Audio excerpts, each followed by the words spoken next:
And you're welcome back to The Pulse. Now, on Friday, there will be a big climate change summit right here in Ghana. It is the Youth Climate Summit, and we'll learn more about this program right now. In studio with me is Andy Okra, who happens to be the president and founder for the Young Professionals and Youth Coalition, YPYC, and also Cedric Jello is the executive member, YPYC, and ambassador, Global Youth Climate Change. Gentlemen, welcome to the studio. Thank you very much. And it's such a great time to see all of you.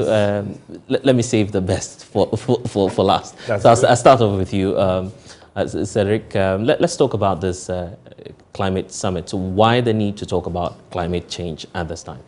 Undoubtedly, climate change is disrupting life, and its impact is a topic for every discipline, the extent to which there is a global need to address the climate crisis.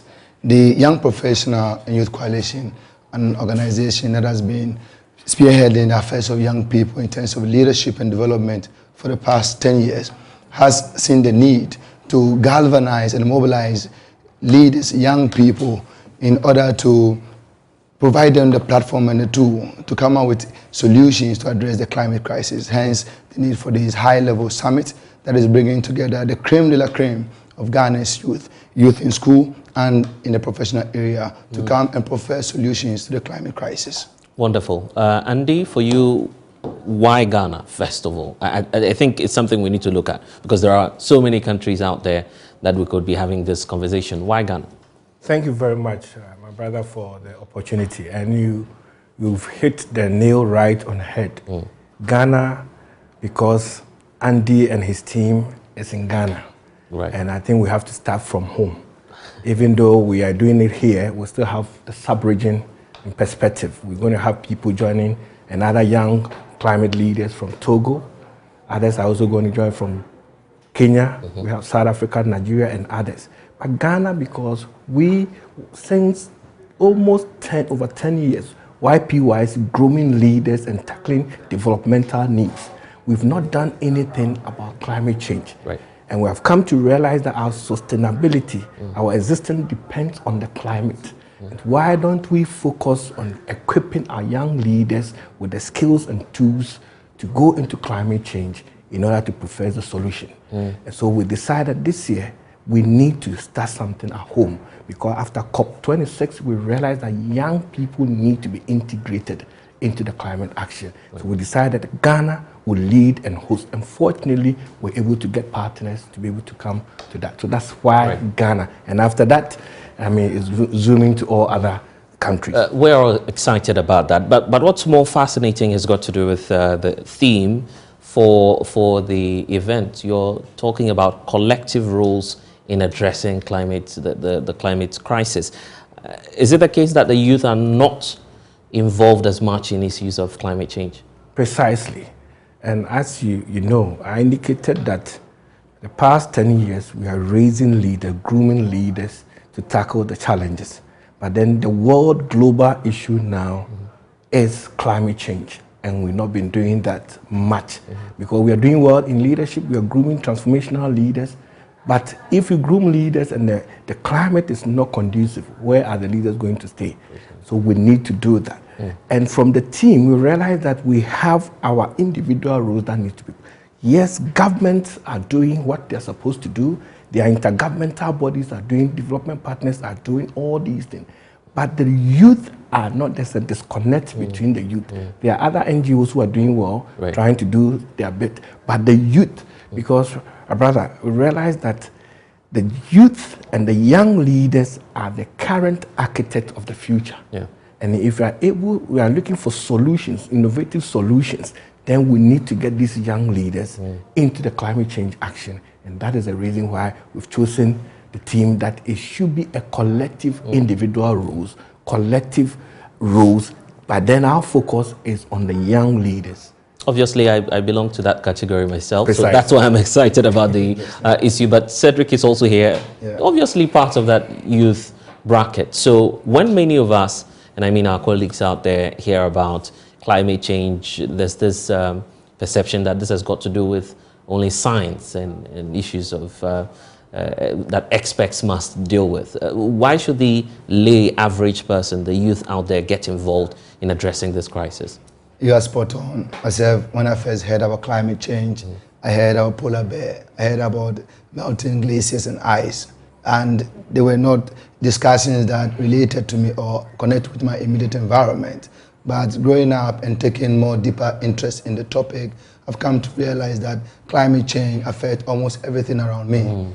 Drought threatens food security. Right. Flooding threatens people's homes and source of living and livelihoods. So it's not something that's far away from us, So right? one of the objectives of this particular summit is to be able to relay the issues to the young people who in turn relate it to their constituent. It is to bring the subject home for them to appreciate that, truly speaking, this is a topic that affects all discipline. That is why if you look at our list of those we have invited young leaders in science, in engineering, agriculture, in sports. We have invited journalists, of course. Ghana Journalists I should be myself. there. I brought a letter here, and I should expect to see you. Definitely. You understand me? Definitely. So we have invited all crop of young people across the spectrum, professionals. Right. with the idea that this is a topic that affects all disciplines. And for that matter, we need to confront our individual and collective roles. Your role as a journalist, my role as a sports administrator, and his or her roles in whatever capacity. So it is a summit that will be able to usher young people into the full spectrum of the subject and how they can make a contribution to the issue. Right. Although the youth will be participating, Andy, and let me talk to you on that. We know that there are some experts in the field who need to shape and guide the conversation. Who are we expecting to join us as we have this summit? We have a lot. I mean, the summit is in 3 parts. Right. We have the first part, which is the opening, and we have the Minister for Lands and Natural Resources. Yes, when it comes to the resource, then we have the Minister for Environment, Science, Technology and Innovation also going to be there. And we have experts, the whole climate change in the US, looking after the fund, the Climate Investment Fund CEO, Mel Fielder, also present. We have an expert, a senior officer, World Bank, also there on the platform.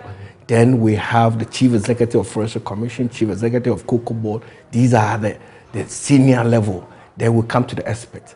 Then experts, you see young people, like we have Joshua, handling climate change. We have Gausu, handling climate. And there's a beautiful lady, Pat, also doing well in climate change. These are seasoned leaders. And of course, our global ambassador, Cedric, is also going to be there. When it goes to Forestry Commission, they are experts, young people, professionals there. These are all part of the... And British High Commission, the senior policy advisor on climate change, is part of the... Very often when we're having conversations on climate change and all of this, the belief is that this is just a talk show. We're not contributing to national development. And let me start off with you, Andy. I'll come to you, Cedric, on that. How practical is this summit going to be in terms of contributing to national development? In fact, that is the hallmark of YPYC.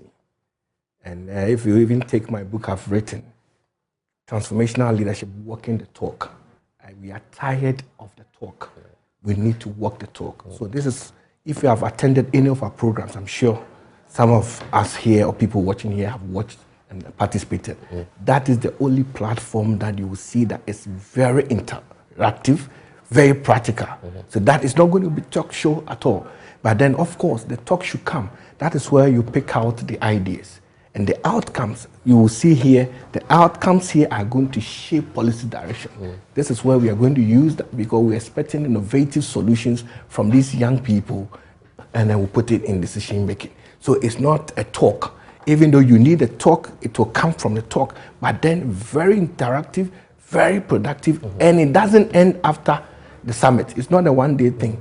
The summit is just to show off. After that, the procedures we take to ensure that they are integrated into the climate action. Is what we look like. Cedric, if I'm a young person out there, what should be that motivating factor for me to step out on the day and then join you for the summit? Your motivation should be that every generation is called upon to confront their own developmental challenge. There was a time that a generation was called upon to fight for our independence. there was a time a generation was called upon to ensure that we develop. Those were the days of industrial revolution. Right. And we have had generations that ushered us into the world of ICT, bridging the gap. Our generation today is confronted with the challenge of climate change. For that matter, every young person out there should be motivated that he or she is called upon to be the one to offer solutions, innovative solutions, to engineer the ideas that will be able to address the problem that confront our generation. It is having achieved this that you would be able to hit your chest and say that I have contributed to my time. That should be your motivation. While we're talking about this, there are obviously ongoing national policies and programs that are targeted at the subject matter of climate change. Andy, for you, for instance, if you look at the Green Ghana initiative and the fact that we're planting more trees, are these measures enough, or there's a need for us to expand and to reach out to some more areas that we're not reaching at this moment? Yes, I think we've started from somewhere, okay, because there are various adaptation and mitigation strategies, and one of them is making sure that our depleted forests, we reforest them. So the Green Ghana initiative is really one of the solutions that we need, and we encourage everybody to plant a tree. As for that, now, apart from desisting from cutting down trees, we need to plant more, so that is good. But there are others that we can do to also add up to that. Look at our environment. Look at illegal mining. Look at the issues. How do we tackle that? The environment itself, how policing alone is really destroying our environment. This has a huge effect, and we need to do more. So after planting trees, what about that pollution? The rivers, look at how we are doing. Look at what happened. When rains come, what the effect here in Ghana, if you think it's not climate change, you have not seen it. Particularly in the national capital. In the national capital, and that's what we are talking about. So we have to do a lot in terms of providing other solutions to this. And these solutions are intertwined. You need to have innovative ideas to solve them. And that is what we are pushing. We believe that the young guys are the people we should focus attention on. This is the people from the tertiary universities, and that can reform their minds to come out with ideas. So a lot more can come out from that. Now we can see people who are using refuse to do bricks and stuff like that. That is a way taking a lot of garbage from the system. And we'll be getting that innovation much more from the youth. And again, we're also trying to see the link of climate change and entrepreneurship in a way coming to address the unemployment issue. That will be a very interesting aspect to explore, particularly when we know that the issue confronting this nation today, one of the challenges has got to do with unemployment and how many people now want to create their own jobs. How could this summit be of a great opportunity to someone who's out there and looking for that opportunity to explore? Good. Before Cedric comes in, that's what you're saying. Yeah. At the end, the third section, what's the last session, is the breakout session. That's where we're going to have two groups, one dealing with the policy direction, another dealing with the technical direction. And one of the subjects as a technical thing that we believe can solve the issue is entrepreneurship.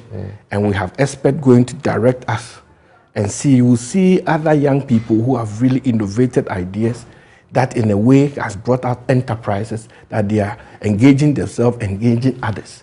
And that is what we want to focus on. So you can also come. Can we sit here and see somebody who can just come out and see that, okay, during drought time, we can do this. We are talking about irrigation. Somebody can think and say, drought time, how we can produce water to farm this. And that person produces that. And in effect, he's engaging himself, getting some enterprises, which will definitely recruit other people. And that discussion is going to So there's actually going to be space for exhibition of these initiatives. Precisely. Private initiatives. You're allowing that. We are allowing that. So it's very interactive. We want to. If someone has an initiative out there and wants to be part of it, is there an opportunity for them to reach out? Reach out, because we're doing our best, and thanks to Joy FM, thanks to Joy News for this opportunity to reach out to many people. This is free occasion. Conference center is free. All that you need to just register, call our number. The number is there. Or if you want to say it is 055-835-7200. You call these numbers and they will help you that you want to do this. It's open. We'll assist you to do that because we want to expose you to engage other people where you can bring out what is in you in terms of ideas and skills to be able to do. But I'm sure that a lot of people missed the contact you're giving. So if you could just take your time, give us the contact, and many will be willing to take advantage of that. 055 835 7200. Okay, once more. 055 835 7200. Or you can as well go to our social media handle, YPYC Ghana. Google YPYC Ghana. You can get all the information there. The link is there to get a number, the email, contact us, and you can be part of the summit. I tell you what, you need to take advantage of that. Cedric, for you, I'm sure that you've been carrying out a number of private initiatives as well. And just before I come to you, what you see on your screens now is actually that summit, which will be happening on Friday, the 1st of April. So you need to be a part of it. It's from 9 to 4 p.m., 9 a.m. to 4 p.m. So don't miss out. Quite a great number of people will be there, including the sector minister himself, who will be addressing the gathering. So we're talking all about that. Cedric is also here, one of the ambassadors. Tell us about some of the private initiatives, some of the things you've been doing as a group, just to push this agenda on ensuring that we deal with issues of climate change. So we have sought for funding from a number of organizations to pioneer certain projects. For instance, at Adabraka, a community that is mostly affected by flooding. And your station has been very good at that. I mean, sort of showing how people are vulnerable and often displaced throughout flooding. So we have a project in Adabraka that is to carry out a mitigation approach to create some level of awareness of what people, household can do individually to ensure that the harm that comes to them as a result of flood is reduced. These are the basic stuffs, getting to know about early warning signs, flooding, and how they can save part of their properties so that they don't face what we call stranded asset in terms of when there's flooding. Aside that, also we have put up a robust plan to go to the schools. I was about asking that. Like the president said, this is the inception. And beyond this, we are ensuring that we are taking this same approach, this same template to nearly all schools in Ghana. And sorry for cutting through, but are you just targeting senior high schools or the basic school? How are you going about that approach? Right? Yeah, so approach is one, we're targeting, first of all, leaders. After leaders, then we're approaching the schools, doing schools from secondary schools and then to tertiary. Then we'll do community engagement. So the community engagement will be in areas that are mostly affected by climate change. For instance, we saw news about how the community around the Keta, where wash away by the sea rise. And then the mining communities. We intend to engage the community, the folks there, to see how individually they can contribute to the mitigation approach. So mitigation simply espouse that how can we reduce the harm that is caused by climate change. Whilst government and big corporations think more about the call it adaptation stuff. Yes. Wonderful. But we also need to shift focus a bit. Yes, we're talking about the youth, but Andy, you do agree with me that when it comes to the issue of climate change, some of the people who are even culpable do not necessarily find themselves in that youth bracket. So how are you scaling up education so that you're able to reach out to this sects of people? Like you rightly said, in fact, our advocacy and education awareness creation is to everybody. To everybody, as you're doing, we expect to reach everybody with the news that let's focus on climate change effects and do something about it. But then we want to have a niche because YPYC deal with tertiary leaders. And our aim of grooming transformational leaders. And we believe that let's focus and get this critical mass of leaders, the SRC president, student leaders across board, get them integrated. So you're influencing change through the school leadership. Through school leadership. I was once SRC president. I know that if you want to do that, you first have to get them the right information. So we are doing that, and they will rather help us when we are going to communities. It's not just for the youth there, but we'll rather reach out to all the people in that community. So we will upskill the education, but this is our target. We want to get these student leaders, first get them to us, and we form that mass, then we'll push out them. That's the plan. Let's talk about the future of this intervention, the Youth Climate Summit. This is for 2022. Are we likely to see any more activities in the coming days or years, if I should put it that way?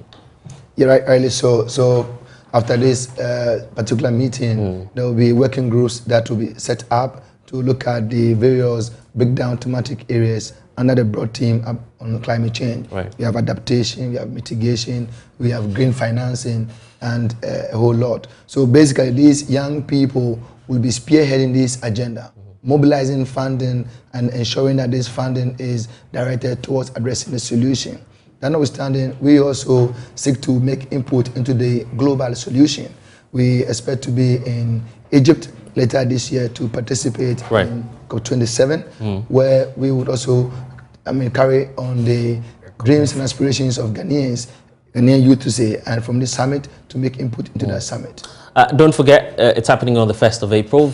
Briefly, because we don't have time, Andy, let me wrap up with you. Yes. I was just saying that, yes, definitely we're going to have 2023 edition. Okay, so it's happening next year as well. It's happening next year because we can't just use one. But then our focus, as we said, probably next one you will see us in Ashanti region. We'll go to the tertiary institutions over there, gather all of them there, go beyond and stuff like that. Then we can now, or we don't know whether we can also have in one of the sub-regions that we will do.